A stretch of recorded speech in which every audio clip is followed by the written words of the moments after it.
Chicken biryani বানাচ্ছি। প্রথমে যেটা লাগবে সেটা হলো চাল। 2 গ্লাস চাল নিলে আমাদের হয়ে যাবে।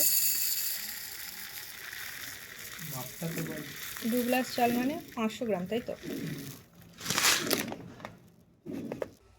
এবার হচ্ছে সব থেকে কঠিন যে কাজগুলো সেগুলো আমাদেরকে করতে হবে।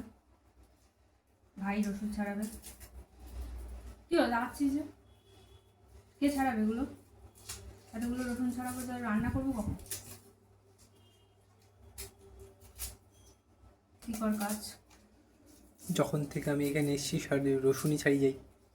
হ্যাঁ, তো তুই ছাড়াবি না তো কে ছাড়াবে? বল কে ছাড়াবে? তুই ছাড়াবি না?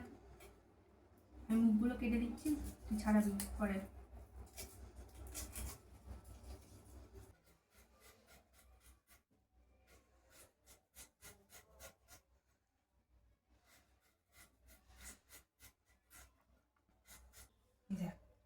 ঠিক আছে না পিসটা? অনেকটা পেঁয়াজ লাগবে।